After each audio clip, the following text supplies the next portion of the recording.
Hello. Hi. How are you today? Good. How are you? It's so great to Good. see you. Yes, yes, totally, totally. We've been going back and forth for like a week, so I'm happy that we're here today to see if we could get this message out, which is very important, right? Yes, and I love that you are a potty training expert because I don't meet many of those. So it's fun to talk to someone that's as interested in it as I am. Yeah, it's that area of parenting that not a lot of people talk about, especially when you get discharged from the hospital, you get all these resources, breastfeeding and parenting and how to change diapers or whatnot. But nobody ever talks to you about what's coming down the road, which is the potty training process, right? And then all of a sudden you hit that area of 2 years old and you're like, when people start asking, oh, why isn't your kid potty trained? And then it dawns on you, oh my God, like I need to start this. And nobody ever talks about it, which it should be something that gets, put across with parents out there. And then when you're parenting a child who is neurodiverse and Yes, has some barriers or challenges, it correct. becomes even more difficult and Yes. hard to find resources to figure out what to do. Yeah, 100%. I feel also that because they are faced with that challenge, a lot of providers and therapists are worried about, rightly so, about their motor tone, about their language, and helping them develop other areas and other strengths, which is very important. But I feel if they only knew that they could also implement the teaching of the potty training without, really impeding on those other areas, then they could learn this at a very early age, and they could, it could be a gradual process, just like all the other therapies, you know what I mean? And then they will get to the age where they're effectively doing it, and it was never a challenge, you know what I'm saying? So I Yeah. think that's a big part of it, they wait, they get all this work, and then now the child is older, and it's like, okay, now let's try to do this. And if they will only implement and teach, toileting habits and teaching at a very early age, it probably wouldn't be so much of a struggle. You're right with that. And I think from the stuff I read about you and your work, I love the gradual potty training. And I never thought of it like that. But when it comes to kids with special needs, and especially with autism, that gradual potty training is such an important thing for parents to learn, because you can make these tiny little baby steps. Your Correct. end goal is potty trained, right? Correct. Correct. Some kids, typically developing, can go through this process pretty quickly. Some 100%. kids don't. And Correct. so you kind of keep your eyes on the prize. And I did a Facebook Live just this past week talking about all these baby steps. And then parents Right. know, like, and teachers, I'm making Yeah. progress. I'm doing something 100%. to get us there. 100%. It's just, Tara, it's unfortunate because we live in America where everything is, high paced. And the reason that potty training over 24 hours and potty training in 3 days and crash course potty training sells is because anything quick sells. You know what I mean? If you offer something that, you tell a parent is going to be done in a short amount of time, that's very attractive to our high paced lifestyle. You know what I'm saying? But it's not the right way to train.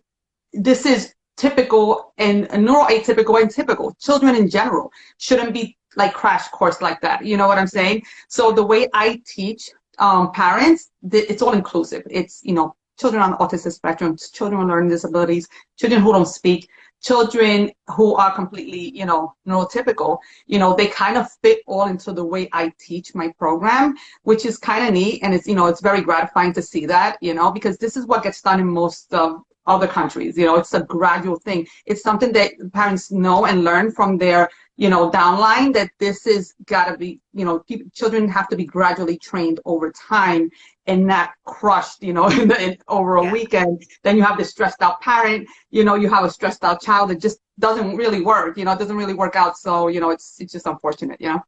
And it's a good point with the word stress. Mm-hmm. And I think this is why you and I connected, because if we have stressed children, typical or neurodiverse, Correct. it's going to hinder the process. And so 100%.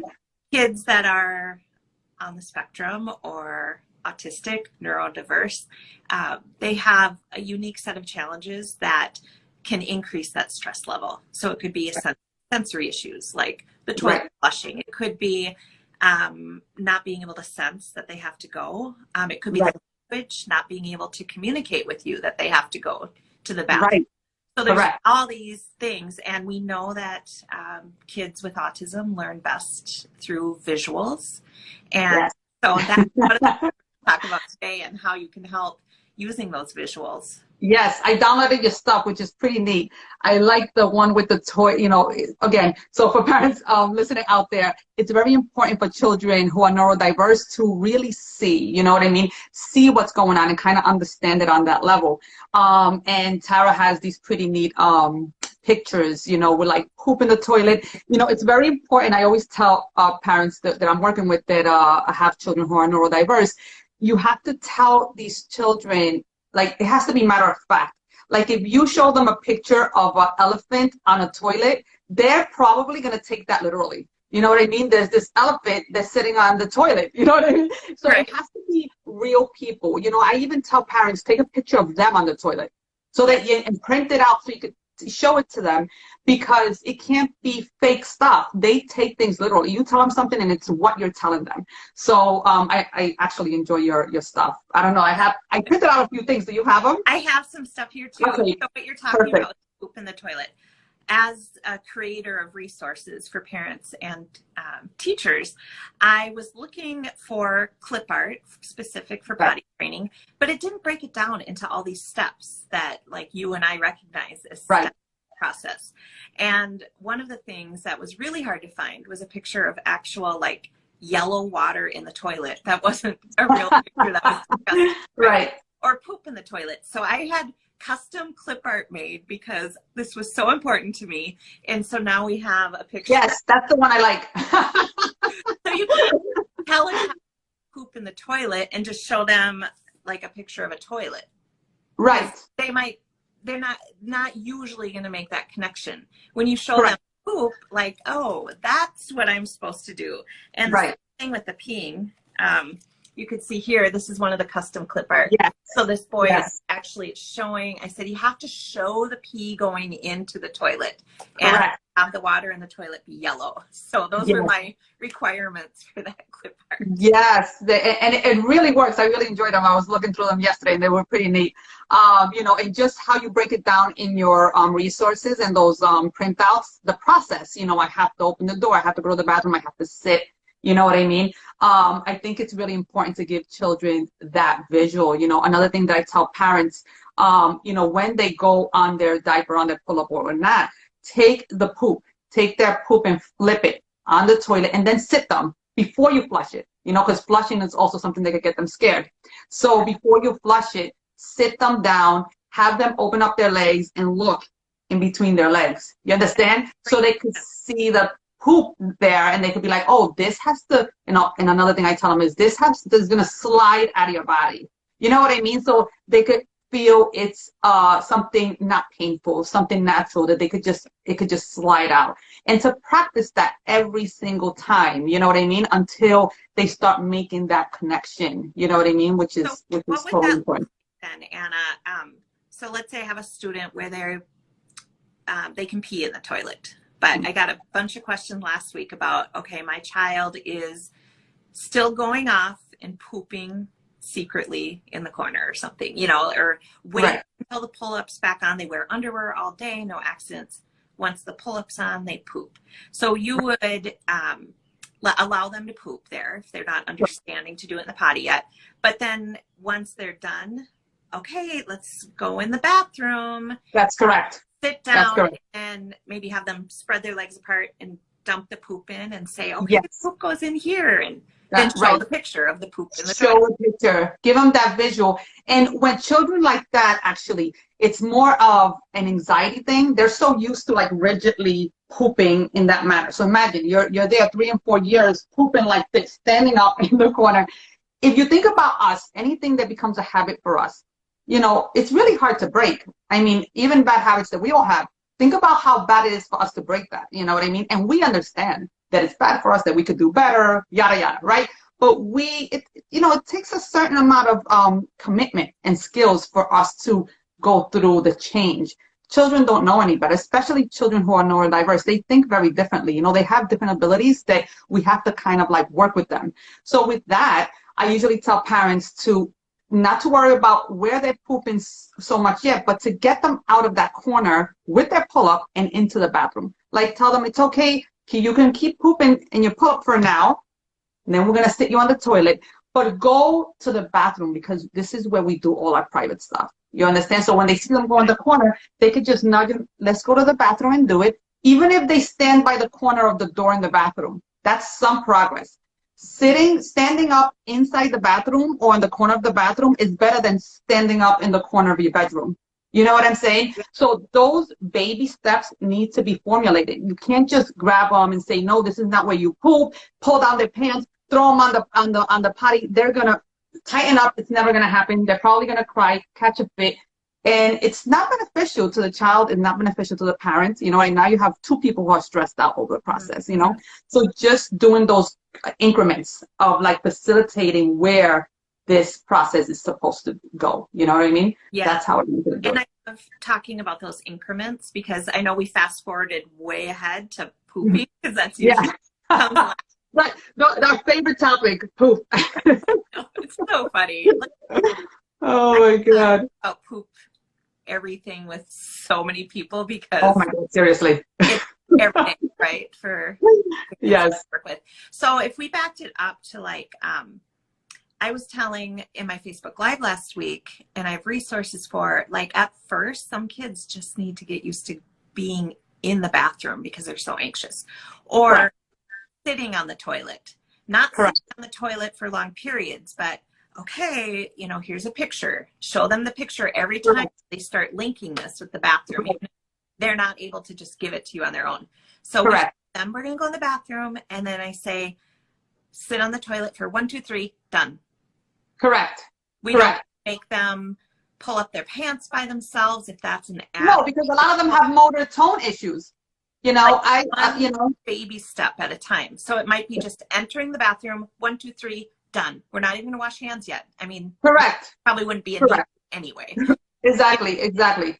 You know, it has to be baby steps. And I teach baby steps for all children, but especially on children who are neurodiverse, it has to be specific and it has to be baby steps.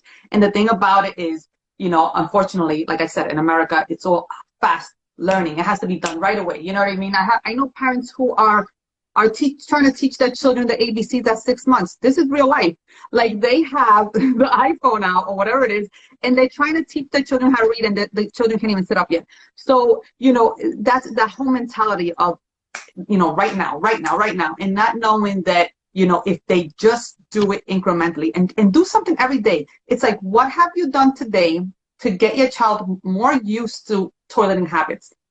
Do something every day to get them close to that goal. And then, you know, it's not to point fingers or say parents are like mean or they're not doing things effectively or whatnot. But then there's also that thing that, you know, I'm going out. So now I started the process. Now I'm going outside and he's staying on the pull-up all day.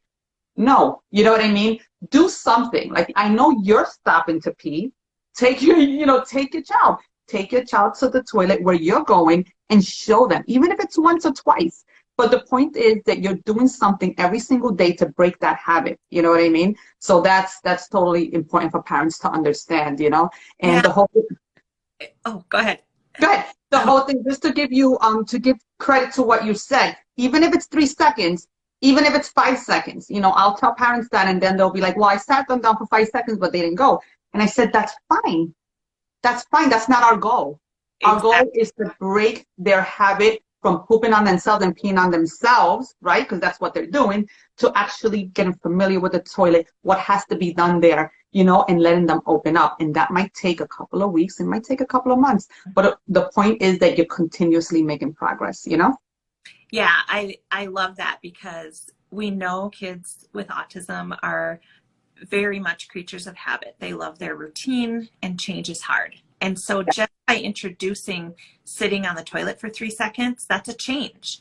So that's where we use the visuals, like prepare with a story, or first sit on the toilet, not pee. Yes. Like, right down the line. First sit on the toilet, then we can have some fish crackers, some goldfish crackers, or then we can go outside. But what people too is, because I think parents get really down on themselves and they just don't know where to start with these baby steps. I think they think if all we're doing is going 1, 2, 3 on the potty, in their mind, it's not effective. Yeah, and it's it's so effective because you're going to all these one on top of another. And so I would suggest to like go 4 or 5 times a day, work it into the routine.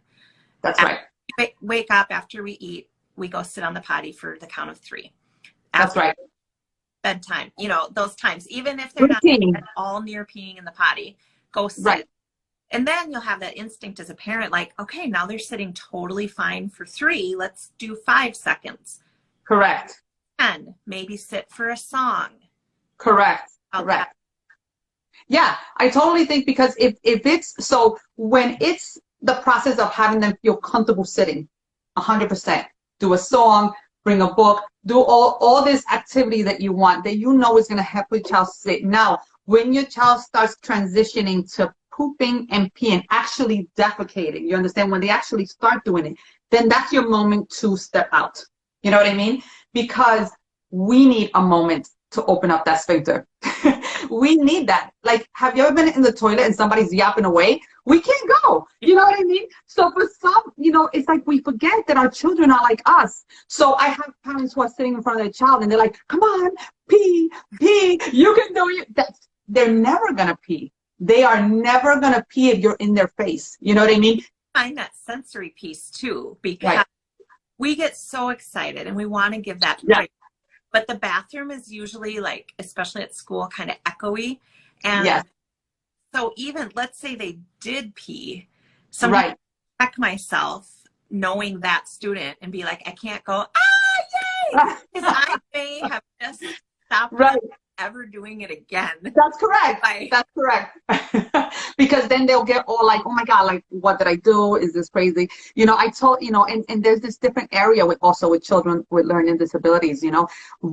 I find children, I actually find them quite phenomenal the way they think, you know. I really, really do find them neat. I have 2 children who have learning disabilities. You know, one has ADHD and my youngest has a speech delay. And the way they think, I'm absolutely blown away. They're very intrigued. My little one hears things that I would never hear in a million years. Like, I have to tune in, you know, almost like that German Shepherd that hears the stuff and you're like, oh my God, what are you hearing? You know? So him in particular, he is very rigid. I'm talking about things so when he was trained at 23 months, he didn't speak till he was 2.5 years old. Not even a word. His first word was agua when he was 2.5. Agua. It wasn't even mom. I felt so offended. I was like so mad. I was like, you can't say mom. I'm like, agua, you know? So that's, you know, that's a funny piece behind that. But at 23 months, sorry, somebody's calling me. So at 23 months, I started introducing, he was potty trained, then I started introducing him, of course, going outside. But this is how rigid they are and how strict.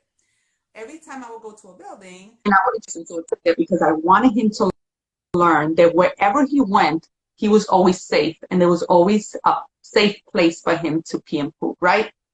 But he took that literal at one point.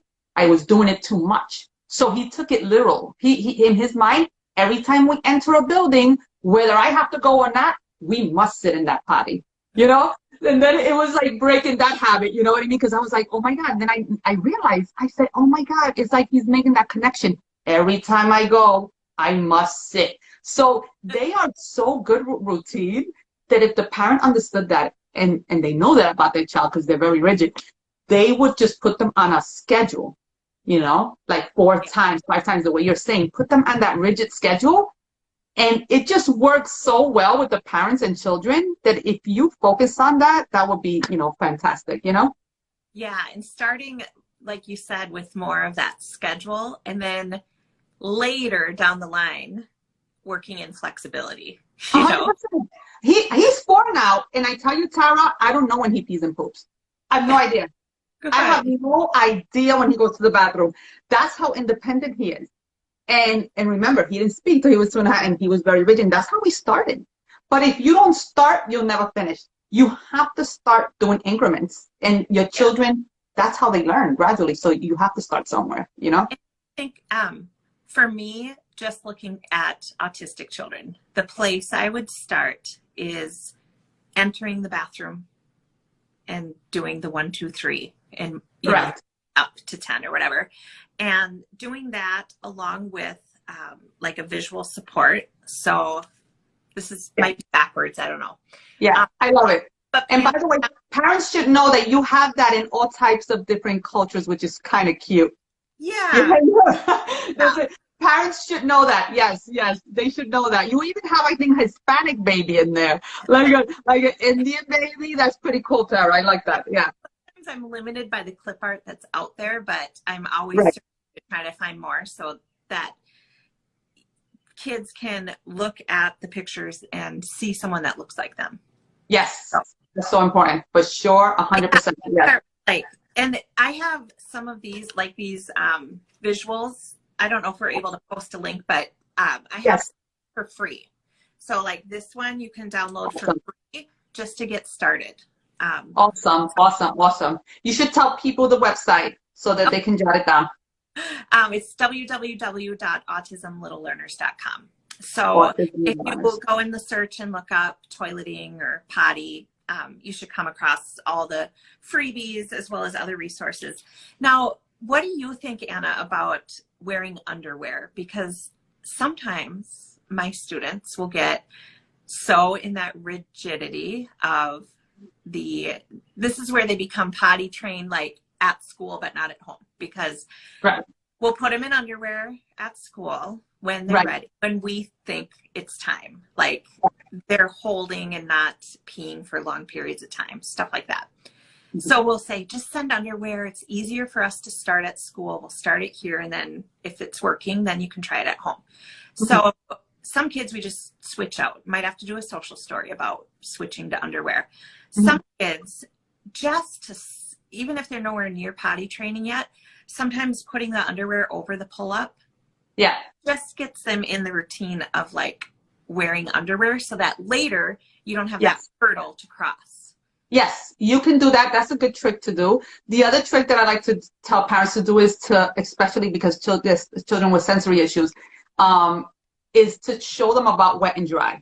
So like take an underwear and just dab it and put their hand over it and kind of like put it over their skin and say, this is wet. You know what I mean? This is wet. We need to stay dry. And then show them a dry underwear. Let them touch it. You know what I mean? This is dry. And then that's your that's your opportunity to smile. You know what I mean? And make that initiative of acceptance. You know what I mean? Because when you're showing them about wet, you don't want to be angry, but you really want to be flat. You know what I mean? You want to be flat. You want to be a matter of fact without, so they need to see no emotion, no anger, no happiness, nothing, right? This is wet. Right, this is wet, this is an accident, this is wet, and kind of just look at them like, you know, and then when you say this is dry, you know, then you smile, you put it on them, you know what I mean, and say, when you're gonna be wet, we go to the bathroom and do pee-pee here. And that's your opportunity to sit them down for a couple of seconds, you know? You could just do that with some water on the underwear, have 2 pairs and do it as like a activity or a little, not just when they do it, but starting to teach them. Correct. I would not put the water, so I wouldn't wet it in front of them, because remember, children who are neurodiverse are very literal. So if you take water and you put it up, you know, you will find one getting water and pouring it on their underwear. So you want to do it discreetly, you know, just bring it wet and bring a dry one and say, you know, hey, Tommy, come over here. Let me show you something. And then he comes and you put it over the skin, let him feel, you know, this is wet. You know, this pee-pee is wet. You know what I mean? And then you show him a dry one. You know, you need to stay dry and smile, take him to the toilet, you know, let him sit for 3 seconds, you know, so they need to make that connection like that. So you can try what you said, which is you could do the combination. You could do all the combination. And if you put in the underwear over the pull-up, you could do the wet and dry there as well. You know what I mean? Like put it on them wet. And then you go, oh my God, Tom, this is wet. And put his hand there, let him feel. And you just kind of look at him like, it's wet. You need to take it off, you know? Yeah. Bring it down. And then the dry one, look, it's dry. we want to stay dry. So kind of like, you know what I mean? I've never tried that. I love that. Yeah. And I, something similar, not teaching as overtly as that, but when kids, let's say when I have a student that they can go in, they can sit on the toilet, but nothing's happening yet, wash their hands. They can kind of do the whole routine except actually peeing in the potty. Right. A lot, I think pull-ups and diapers now do such a good job of keeping kids dry that they absorb the whole thing. Yeah. At that point, sometimes we start the reverse and we put the underwear under.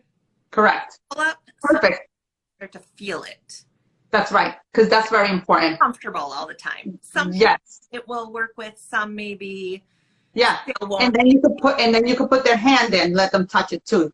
Or you'd be like, "This is wet, mommy. This is wet. You know we have to sit down. Let's try to sit down for 5 seconds." You know what I mean? And that's after the fact. So of course they're not gonna pee, but of course what I tell the parents is it's not about them peeing. That's gonna come. They're gonna poop and they're gonna pee. I promise you. You just have to stay, you know, with that schedule. Stay with the teaching curve so that they can eventually make the whole connection. And once they get it, I'll tell you, once, especially the neurodiverse, once they get it, it's like, oh, you know, they usually never come back down because, again, they're so strict in their mind that it's like, this is the normal thing to do, and there's no way I could do it any different. You know what I'm saying? I'm telling you, yeah. Exact thing. Like, when my students get to the point where they can do the whole routine, they're sitting on the toilet. We usually start sitting versus standing. Right.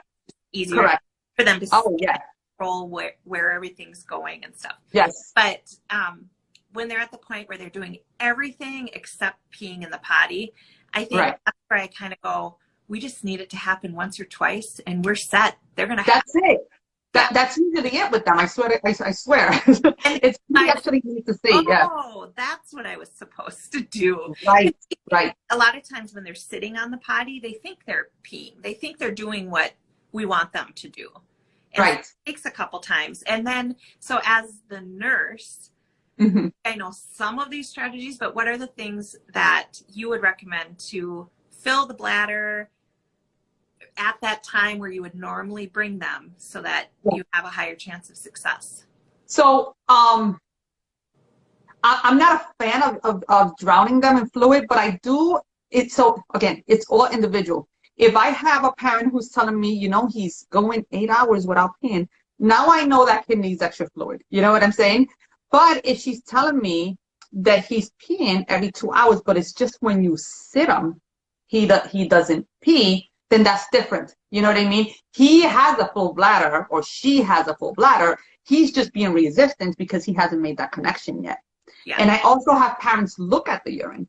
You know, is it like amber? Because it shouldn't be amber. He needs more fluids. She needs more fluids. You know what I mean?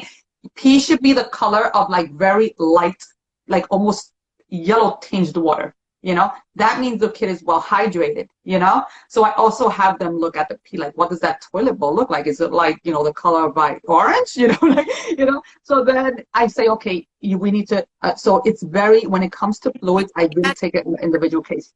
Can you see that in the diaper too? Like kind of? Okay. Oh yeah. Because you'll feel it wet, but you can't see anything. That's how you know that it's, you can't see nothing. It's white. Yeah. But when they could use some fluids, you'll see that it's orange. You'll see it's yellow, orange, and you're like, you know? That's definitely another tip that I can bring back to the classroom and to parents because, you know, I think you hear like, oh, we got to have them drink a bunch of water, but it really depends because like you said, an anxiety piece or just not knowing what they're supposed to do. And that's why taking some data is really important. Go, all right, we brought him at this time, this time, this time, and this time. That's very important. Times the diaper was wet, and you could even maybe note the color. Yes, you have to know your child, the color, the consistency, how many times they're going. So you have to be very dedicated. You know, I find it easy to tell parents who have children on the autistic spectrum to stay dedicated because they've been dedicated from like day one. You know, I have a good friend of mine who has a child who has Angelman syndrome.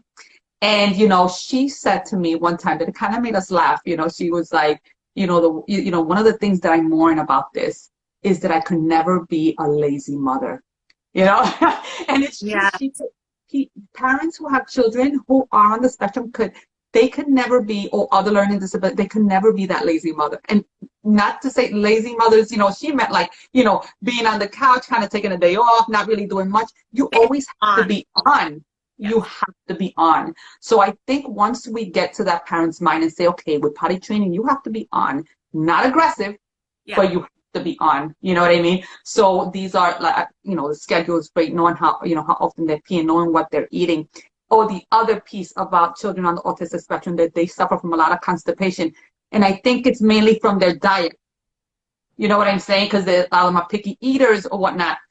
It's so essential. It's of the essence for you to take care of that first. They must be pooping soft. If they are pooping hard, it's just going to make the whole process a living nightmare. By the way, this is for neurodiverse and typical children around the board. If they are hard and constipated, your potty training process is going to be a nightmare. So that's my first thing. You have to make them soft. Yeah. Sorry, being constipated affects peeing too. Oh, yes, it blocks the whole urethra and the whole process. So usually you have a kid who has an accident of peeing, and it's because they're backed up in their poop. They have all this poop on their sigmoid colon, and they don't know how to release it. So that's it's all intertwined. It's a combination. There's a big connection between both of them. And so you have to make sure that you find natural remedies or whatever it is that you want to follow your pediatrician's advice, whatever it is that you want to do, but that ultimately makes the child soft is of the essence. Yeah, 100%. And these kids, I think of a lot of my students that eat goldfish crackers, right? McDonald's French fries, and right. And that's the diet. So it can that's the diet. Your system. Yeah, and that in itself is another whole issue to tackle, and one that usually it's not the top of the priority because you just want your kid to eat something. So of course.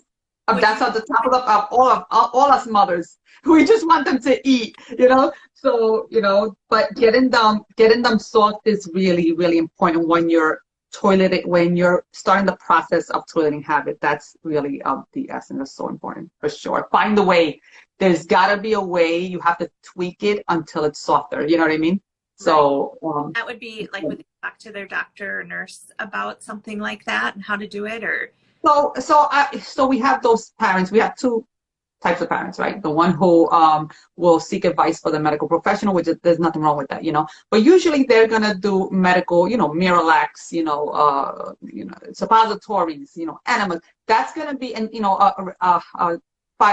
diet rich in fiber. So that's gonna be their first line of defense, right? So then you can go to a GI specialist. You can go and seek a natural, person who specializes in natural remedies. I do have a list of, if anybody wants it, they can just send me a DM. I'll be glad to send them a list of some natural remedies that are out there that will help. So you have those type of parents who, their child is already, suffering from all different types of issues. They don't want to add another issue on top of that with medications. So they're really anti-medication. So I work with both of those type of parents, And the other thing about Miralax is that it'll fix the initial issue. It's not going to fix the foundation. It's not going to fix what's really wrong, So if you give them Miralax, like your doctor will probably recommend, you have to work on fixing the root of the problem. It has to be something simultaneous, combined, Absolutely. I love that. Yeah. I think it's so hard, or it's so easy for parents to get discouraged. And then as educators, I think every teacher's skill set is different with how comfortable they are with potty training. But when you add in rigidity, lack of language or spoken language, and then some of these kind of medical or dietary issues, it can become so difficult and overwhelming. And I think any of us kind of just shut down when things are too overwhelming. So I think what I like to provide are just a couple of simple steps to get going. Yes. Do you feel like that's a good place to start, even if you have a child that is autistic and they're in second grade. They can Yeah. do the same steps. Like, Oh, yeah, 100%. No matter their age, you have to start a gradual process. It can't be, it's worse for the older one. It's worse. And this is not, again, for all children across the board. When you try to train a 5-year-old from scratch, that's work. Now they really have formulated a habit for 5 years. yeah. You know what I mean? So that in itself has to be a whole gradual process. I've worked with parents with 5-year-olds, and I'm like, I know they're 5, but we have to do this gradually. More so for them, because they have this habit in their brain for 5 years. You know what I mean? So we have to take it. And I work with them, and I say, don't relinquish control that time. You know what I mean? I'm going to work with you. You know what I mean? I'm going to work with you. I'm here. We're going to work every single day, and we'll tweak it until it gets, and once it works, it's just so great. And because we all steps that fit into the schedule. It's not, you know how like the 3-day potty training, you have to drop everything you're doing and only 3 days. It's not, it doesn't have to be like that. It's so chaotic. I tell any parent who wants to work with me, I straight up from the back, I said, if you want something quick, easy, fix, 3 days, not that I can't do it, I don't like doing it. Yeah. I have a stressed out mother who's calling me nonstop, texting me nonstop, crying. I have a kid with a tantrum. I don't want to work like that. Who wants to work like that? You know what I mean? So, you know, that's something that I can do, and I'm very knowledgeable at doing it, but I don't want to because I don't feel it's humane. You know what I mean? I really don't. So I just don't like doing it. So even though, so to answer your question, even for the 5-year-olds, we would take a natural course for sure. Yeah. Mm-hmm. I've had, I think you'll probably laugh at this, Anna. I had twins in my class many years ago with autism, and they were like second grade, not potty trained at all. Like, you know, they could kind of hold their pee. So you knew like their bodies were kind of ready, but 100%, making it click was like very difficult, not happening, you know, showing pictures, whatever. Pictures now are much better than the pictures years ago. But what I did for them, they had, so this is where you can use special interests to help. They were obsessed with and loved country singers. Oh. So the Board Maker program has pretty much like line drawings, like cartoon figures. And they did have a pee in the potty, and it was like a picture from the waist down, and it was kind of pants, had like a little penis, and then yellow coming out. So I took a bunch of those and cut them out paper, and then I did Google Images, and I found country singer pictures from the waist up. Awesome. And that's pretty awesome. I glued them right on it. Like, Willie Nelson pees in the potty. In the potty. Brad Pitt. Yeah, totally. And you grabbed the interest, which is pretty cool. Yeah. Oh my God. They looked through it, and they were non-verbal. They were non-speaking, and they flipped through the book. Both of them. We got a 2 for 1. Flipped through the book, and they peed potty that day. Yeah. Sometimes it's about opening up Pandora's box, right? Just opening up their mind and peeking in their interest for sure. 100%, Tara. That's a good strategy as well. You know? Yes, totally. So cool. I'm sure that's pretty neat. And so I mean, there's so many different angles, you know, to work with these children. You know, I love doing it because, you know, you just get to peek what, you know, get to know them, get to know their interests, what works, what is the parent schedule, and you just, you know, make it work for them 100%. I don't know if any parents, I have a parent that just put their gluten-free and dairy-free is the way to go, and I am 100% with her. If I have a child who's gluten-free and dairy-free, the constipation, I know that's not going to be an issue. Once they say that, I'm like, oh, we're gold. You know what I mean? It's just like, wow, you know, because even if they're picky at eating, gluten and dairy will constipate you 100%. And if you can find a way to minimize that in your child's diet, that will be fantastic. You know, I have parents who say, but that's all they drink. You know, so I tell them, okay, but tweak it. You know, they don't like the almond milk. They don't like this. They don't like that. Okay, you have to tweak it. So if they have like 5 ounces of cow's milk, let's say, right? Just put a teaspoon of the almond milk in it. Boom. You understand? So they can't see the taste yet. 2 or 3 days, put 2 teaspoons. Boom. You know what I mean? Yeah. Now their palate starts getting used to that, and they don't even realize it. Before you know, you're doing half and half. You know? Crazy. Yeah. 100%. And then all of a sudden, they're just drinking the cashew milk, almond milk, whatever it is of your choice, or even goat's milk is less constipating. Now you're doing that, and the child didn't even realize that you changed it, you know? But the problem is that parents don't know any better, and there's a big lack of education when it comes to our area with potty training, and they just want to change it. Here, taste this. That's hard. If you tell me, I hate ketchup. If you put ketchup in my mouth, I'm going to like go nuts. I'm going to go crazy. So these children are just like that. Like, you can't just do that. You know what I mean? You have to incrementally change their diet and change their palate, you know? So dairy.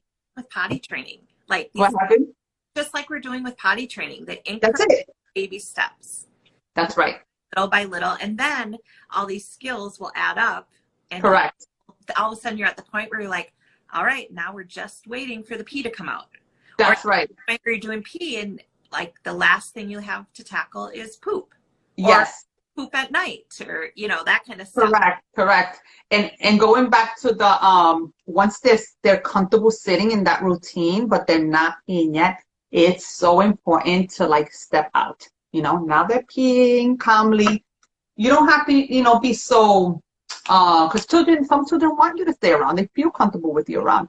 You just don't want to make eye contact. So you want to sit them, okay, it's time to sit. And you kind of make believe you're looking at your phone. You know, you turn around, start playing with something.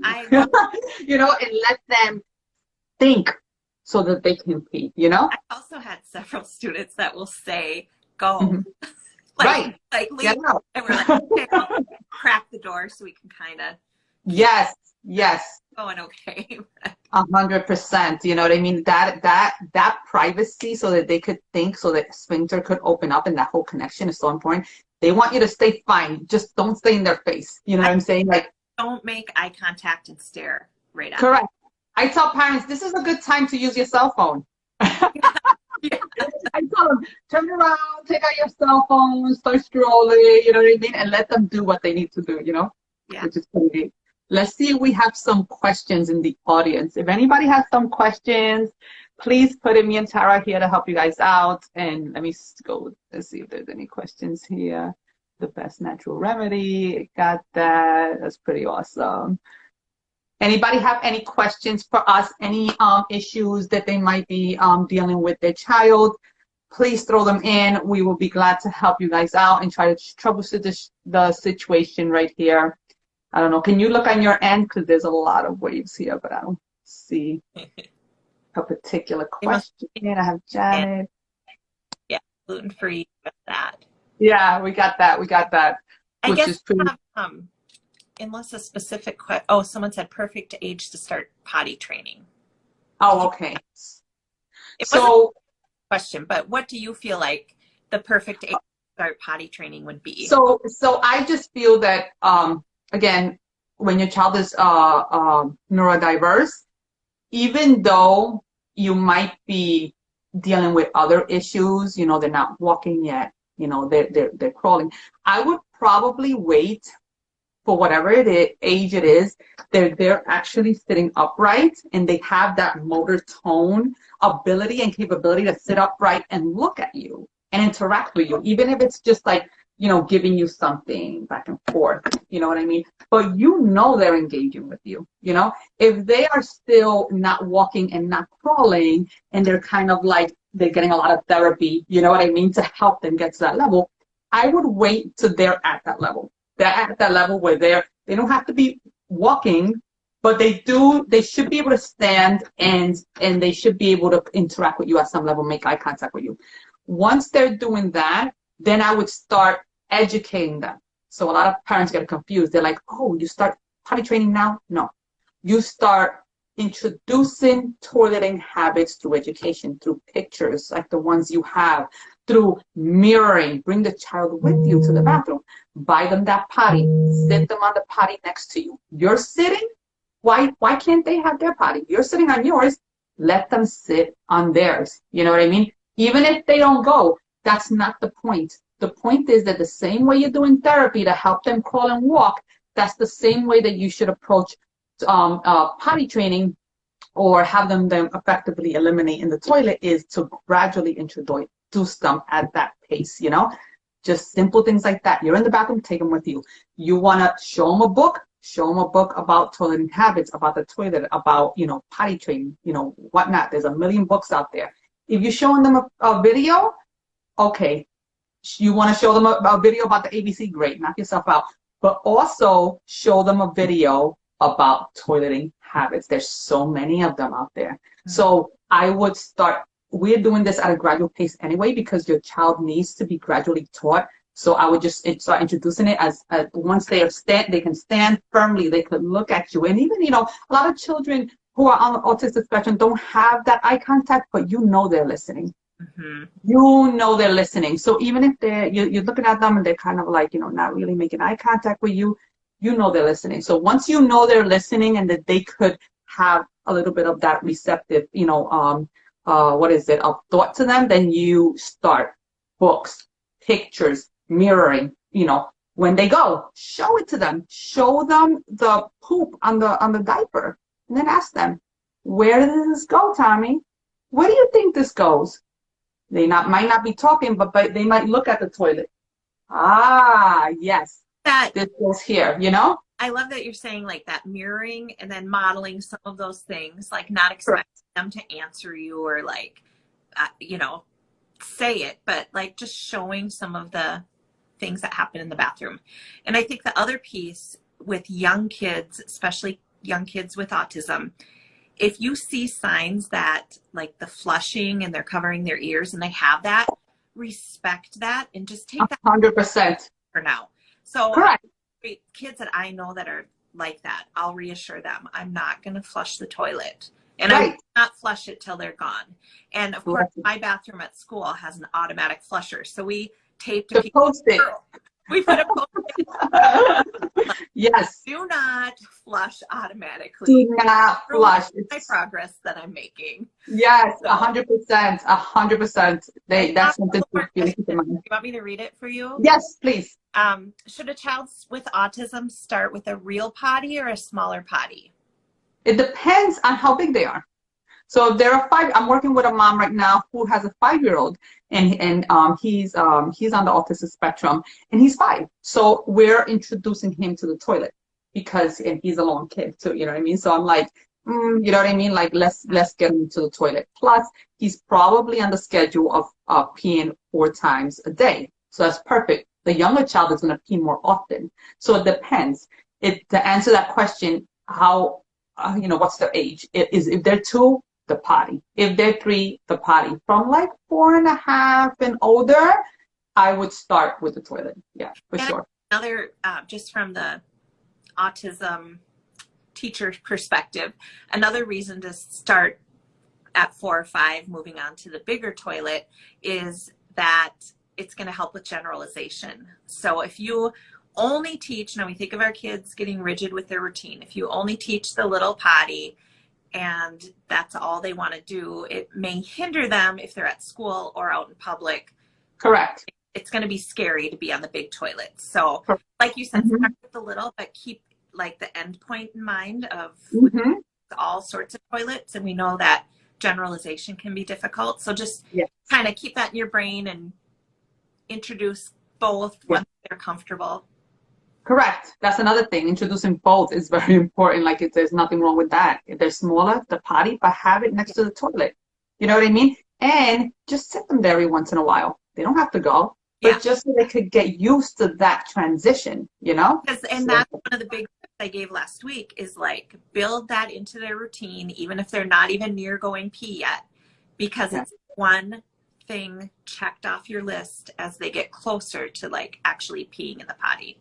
Correct. Another question, for a child who isn't yet aware of their diaper being messed and has low registration of sensory input, which contributes to this, what would you suggest? I would. Right. So I'm thinking she's talking about the poop in the diaper, right? So I would be very try to catch him on the act. You know what I mean? And just tell him or her, I see, Tommy, you're pooping. You feel that? You're pooping, and they're probably going to get very, because they're trying to eliminate. So just wait. Tell them what they're doing and wait. After they do it, take their hand, not on the poop, over the diaper. Let them feel and say, oh, that's poop. You know what I mean? That's poop. Where does poop go, Tommy? You know what I mean? And then they're going to tell you, look at the bathroom, point it out, whatever. Let's go take it there because we don't want to be a mess. That's so you, yes, poop. Correct. Make and then, yes, and then show them. Those cards should be in the bathroom, so you could show it to them. Now you brought Tommy to the bathroom, and now he already felt it in the back of his diaper. Now he knows. Take him to the bathroom, show him the picture. This is where you see the poop. This is where it goes. Now let's clean you up, standing up like a big boy. You know what I mean? And now let's sit you. He already pooped. Of course, we're not expecting him to poop. Like some parents are like, well, he already pooped. Yes, but it's not about that. It's about making the connection. I poop, but this is where the poop goes in this toilet. So I'm going to sit. You know what I mean? Yeah. So, yeah, for sure. That's what I would do. I learned this from you today. Like, that's a teaching moment, even though they already pooped. So they're pooping in the corner, and you allow them, you label it, tell them what's going on, allow them to finish, and then you go finish the process in the bathroom by, okay, we're going to take this off. I love that you say take it off standing. I mean, unless it's like super messy and you can't, but if it's like a formed poop. Yes. This in our classroom too, we want to get away from laying down and we change your diaper. Right. So even when if I bring a student in and they're not peeing in the potty yet, but they've peed in their diaper and it's time to change it, we stand, I undo it. That's right. Kind of put it to the side. Then they sit down. 1, 2, 3. If they're just sit, all done. But with poop, I haven't done that where they sit, you put the poop in the toilet so they can see it. And have them look in between the legs. So you sit them all the way back, have them open up their legs, and have them look and ask them, where's the poop? And then they're going to look or they're going to point. You know what I mean? And then you go, fantastic. You're like, that's where the poop goes. And then you smile. You know what I mean?